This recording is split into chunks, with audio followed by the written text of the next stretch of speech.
So this is a review of all 9 of the book lights that I tried while trying to find my favorite one.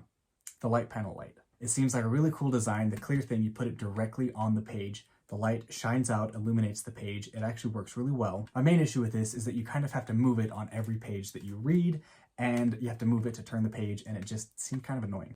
And it was a little bit of a pain to hold onto the book with it, and I wasn't very comfortable. The Gooseneck neck light. I thought that this was a good design. I actually really liked the way it lit up the book. It was comfortable. You put it there. You can put these exactly where you want them, and it lights up the book. My main issue with these is that when you turn it on, it illuminates the book and pretty much the entire room because the light is shining out. So if you have another person in the room with you that you're trying not to disturb with the light, it's not a great option. And I read in a lot of different positions, so if I try to lay down or move too much, it kind of moved and it just felt like it got in the way. The Grit book light. Alright, so the book lights with the gooseneck, it fits onto the page really well with the clip. You can position it exactly where you need it to be, and the on-off button is on the top. I only had a few issues with this one. It was a really great light, but with having the light so far away, it seemed as if it illuminated a little bit more than just the book. And the other issue I had with it was portability.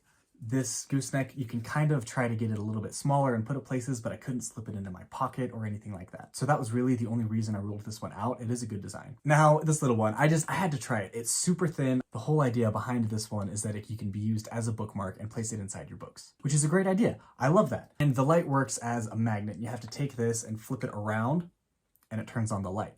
You stick it in the book like that. The only issue I had with this is it would move a lot.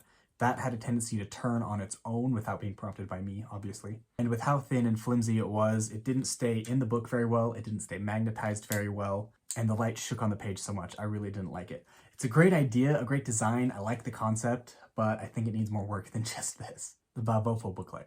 Now this one was one of my least favorites. One of the things I really didn't like is the USB charge. I absolutely prefer when you can just plug a cord into it and charge it that way. The clip is kind of small, but it clips onto the book really well. My only thing is this has one button to change the temperature, on, off, that's it. You can't change the brightness. And the top moves really good and you can angle it exactly where you need it to. There's just not a lot of options for settings. The General's book light. So this one's pretty good. It's another USB charge, so you have to plug it directly into the block, but it did have a significantly more stable clip to put into the book and it didn't move as much. The same downside as the last one is that it only has one button to flip through the lights and doesn't have any other settings. The 86 Lux book light. I actually like this one a lot. It's sleek, it's slim, it's portable. It has a really thin but a good clip to keep it stable in the book. And this one does have a charging port, which was really nice, whereas most of the other ones didn't.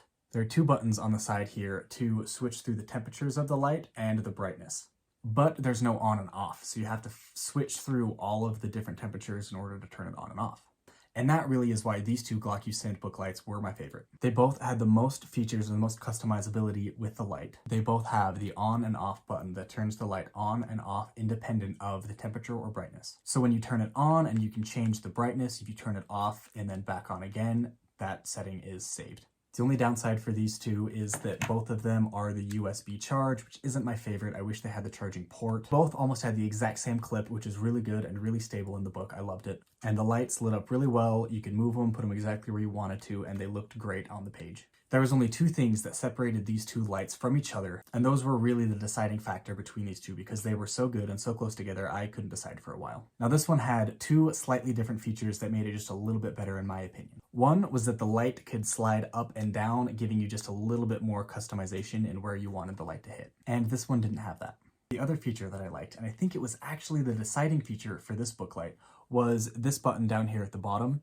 Was a timer, so you could turn that on. It has either 30 minutes, 45 minutes, or an hour, and it would automatically turn off the book light if you had fallen asleep, which I thought was a cool feature and a really nice touch. So this is the one I decided I'm going to keep and the one that I'm going to use personally. I have the link to it and all of the other book lights in my Instagram highlights if you wanted to check them out.